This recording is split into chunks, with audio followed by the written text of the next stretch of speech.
Honourable Minister of Public Enterprise.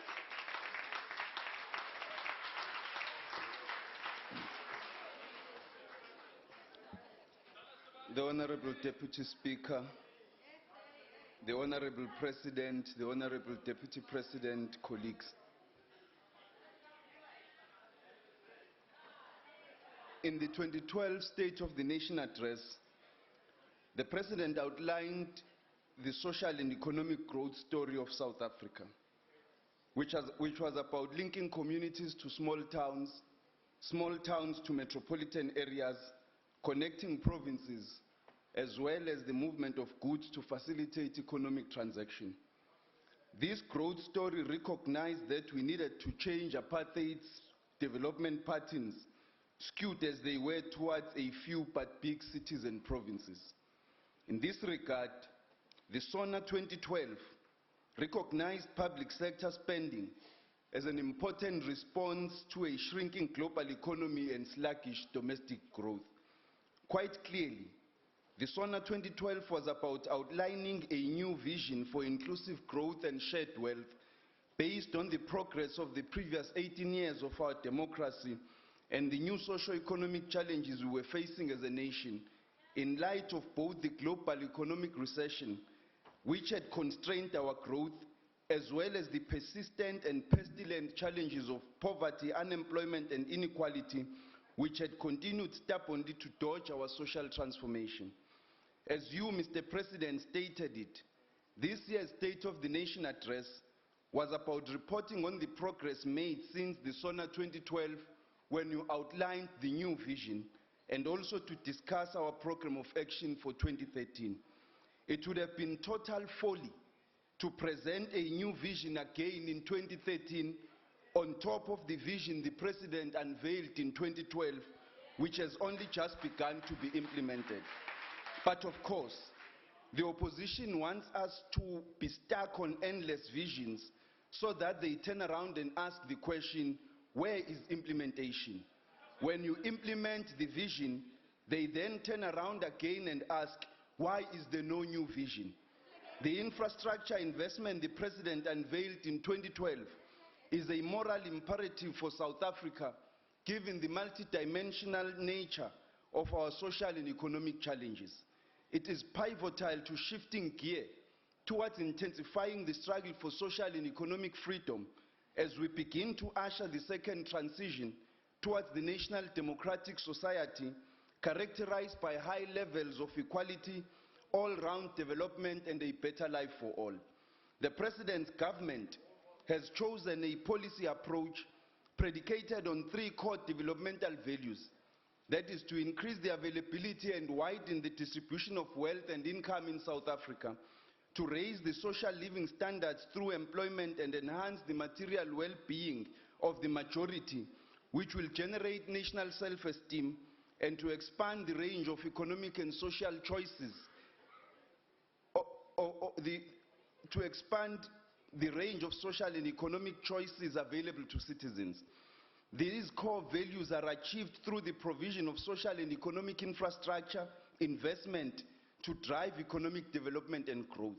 In the last 12 months, under the leadership of the President through the Presidential Infrastructure Coordinating Commission, we have launched the intergovernmental forums of the 18 strategic integrated projects. We have seen the continued investment spending by public corporations, and the broader public sector has contributed positively to economic growth and development. The key drivers are the ongoing public sector expenditure programs, particularly the new transport infrastructure rollout by Transnet and new power generation capacity by Eskom. These concrete programs that have been achieved, this concrete progress that has been achieved as a result of the heightened coordination, integration and focus to which the President referred in his address on Thursday has been admirable, clearly demonstrating that the vision unveiled by the President last year is finding resonance in concrete practice.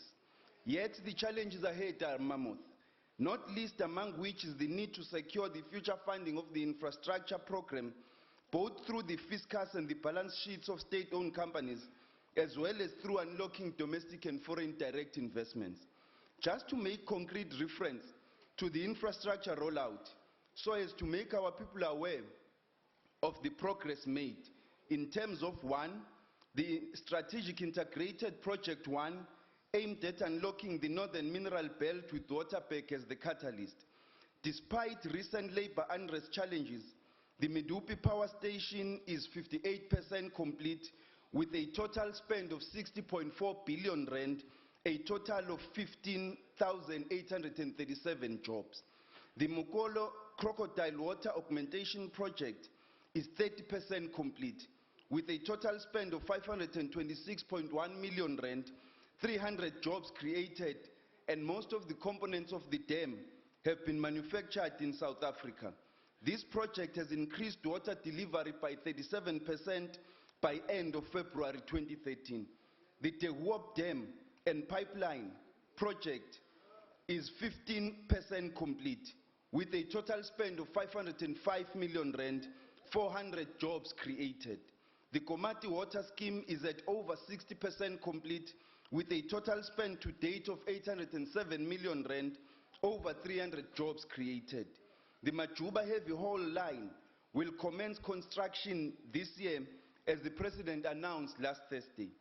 With regard to SIP2, focusing on the Durban Free State Gauteng Logistics and Industrial Corridor, the new multi-product fuel pipeline is on schedule, with the quantum of spend on this project to date being 16.9 billion rand, with an amount of 2,490 jobs created. The procurement of rolling stock for general freight is at 73% completion, with a total spend to date of 2.7 billion rand and 159 jobs created. 54% local content on the manufacturing of locomotives has been secured, which will strengthen Transnet Engineering's manufacturing capabilities and contribute to job creation, skills development, and the creation of downstream linkages. A feasibility study and environmental impact assessment on the Durban Port Terminal's Pier 1 upgrade will be completed in 2014, and 70 million rand has to date been spent on this project. The old Durban International Airport has been acquired and transferred to Transnet for the construction of the dig-out port. Konubia, the first integrated human settlement, which will deliver almost 24,320 housing units, 15,000 of which will be subsidized, has seen total spend to date of 94 million rand and created 554 jobs. With regard to SIP3, the Southeastern Node Corridor development, the Manganese Ore Rail to Ngukha project intended to increase rail capacity to increase the South African export of manganese from 5 to 16 million tons has not yet commenced but is in final planning stage. The manganese sinter plant in the Northern Cape reached cold commissioning stage in 2012. The Ngukha port was officially opened by the President in 2012 with further investment earmarked towards a fully fledged transshipment hub. The President has already reported on the Umtata Airport. With regard to SIP4, focused on unlocking the economic opportunities in the Northwest Province, the Taung Naledi bulk water is at 50% completion with 272 million rand spent and 45 jobs created. Eskom is committed to an electrification program of 20,000 houses. The government is revitalizing the hospital, clinics and schools in the province. This Hamba Sonke road repair program has seen 127 million rand spent to date, with 892 million rand spent on provincial road construction, and both projects are 20% complete. With regard to SIP5, which is the Northern Cape Development Corridor, 682 million rand has thus far been spent on the locomotives and wagons procurement, with 38% local content and 734 jobs having been created. The Sishan Saldanha Phase 2 rail and port expansion will commence in 2014, and current spend to date is 140 million rand. With regard to SIP6, the Integrated Municipal Infrastructure Project, 177 facilities have been revitalized in the Eastern Cape, and the project spend to date is at 22%. 5 facilities have been revitalized in the Free State, 166 in KZN, 150 in Limpopo, 37 in Mpumalanga, 7 in the Northern Cape, 26 in the Northwest, and the Sihamba Sonke Road Repair and Maintenance Project has thus far created 32,324 jobs with a total spend to date of 2.5 billion rand. With regard to SIP7, Integrated Urban Space and Public Transport System, Johannesburg Rea Vaya has created 1,185 jobs with a spend to date of 1.218 million rand, of 1,218 rand. Cape Town, my city, has created 635 jobs with spend of 2.92 million rand. eThekwini has created 45 jobs with a spend of 397 million rand. Nelson Mandela Bay has created 735 jobs with a spend of 83 million rand. Rustenburg has created 141 jobs with a spend of 341 million rand. Tshwane has created 49 jobs with a spend of 262 million rand. With regard to SIP8, green energy, the solar water heaters rollout has created 813 jobs with a total spend of 1.49 billion rand. The solar park to be located in the Northern Cape at an estimated cost of 150 billion rand is undergoing feasibility study. The construction has commenced on a number of green energy projects.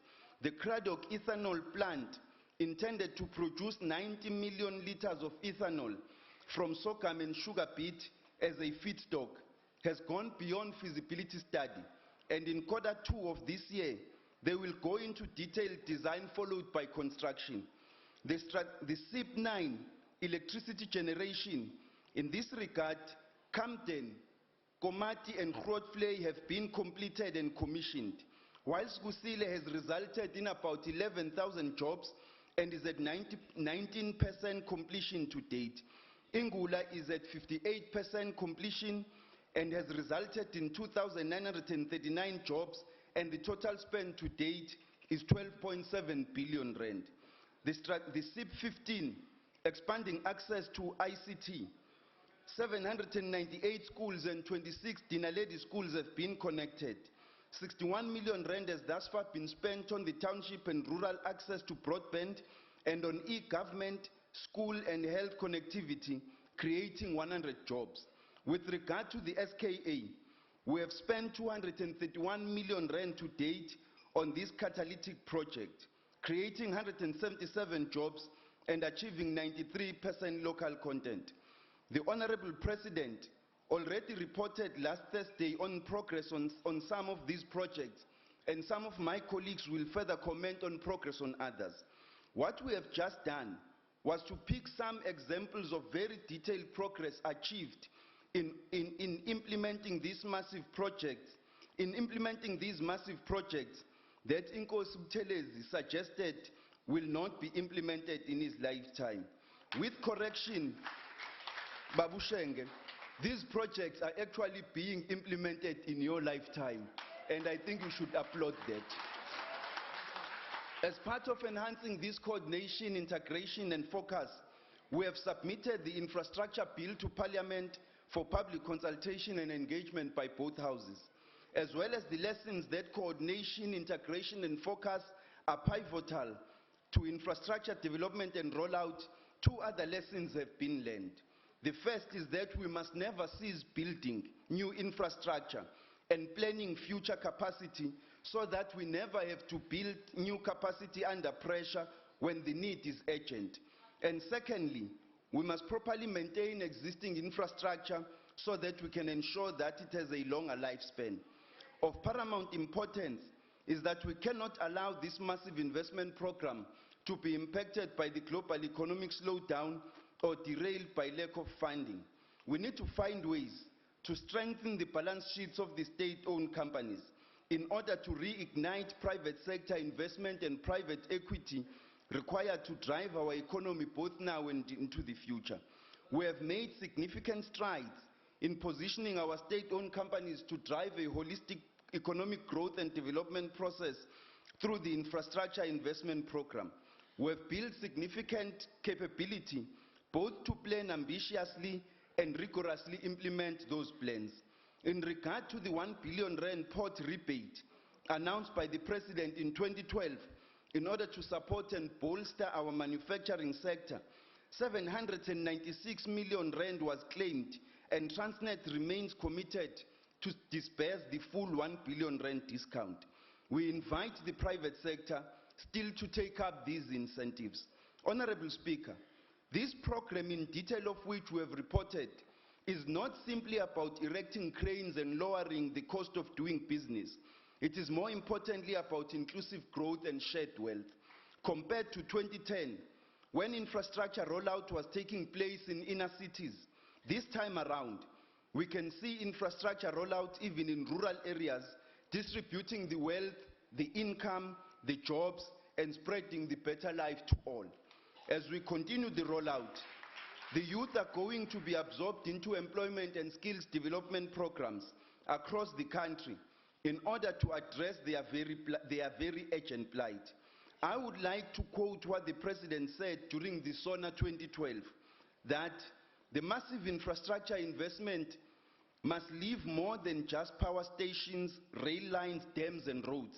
It must industrialize the country, generate skills, and boost much needed job creation. Close quote.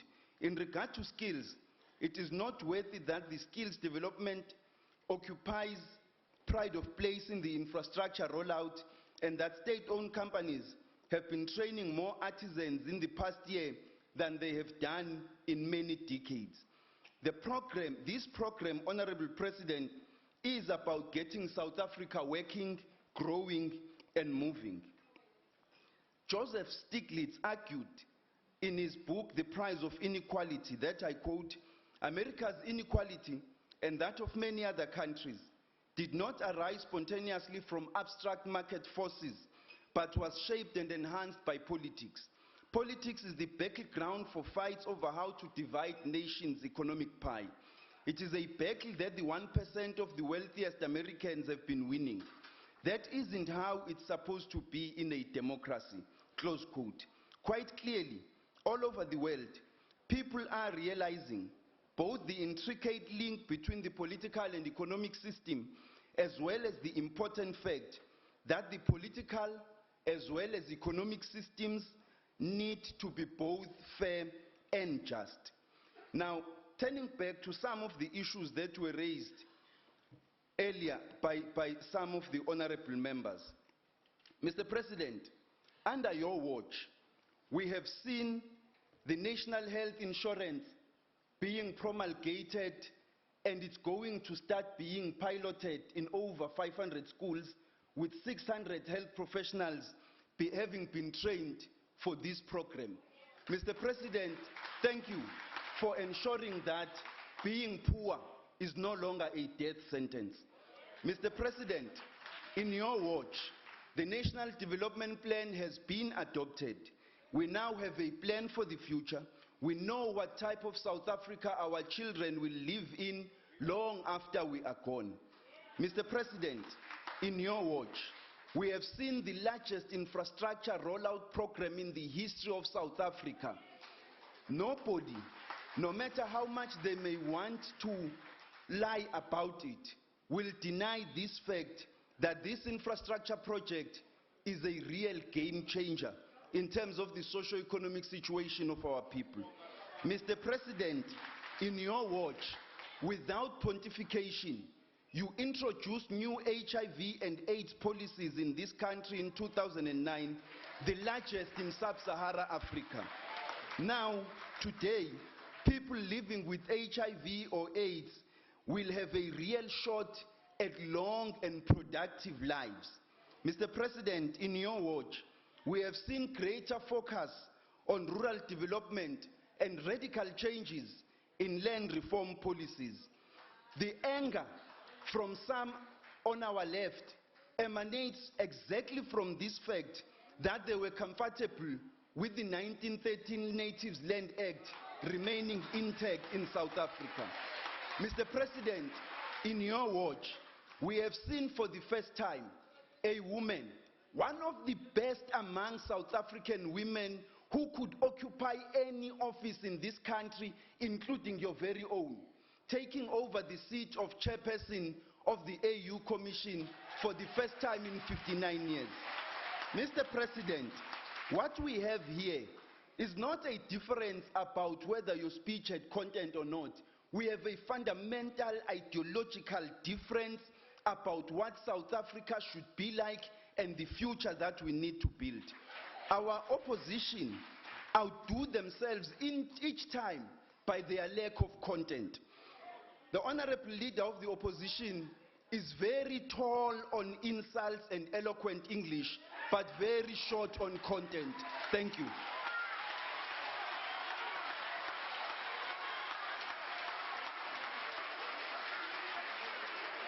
Order. Thank you, Honorable Minister. Order, Honorable Members.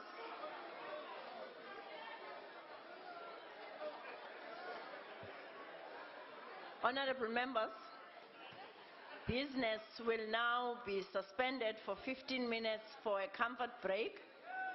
Bells will be rung to alert members to the resumption of the business. Business is now suspended.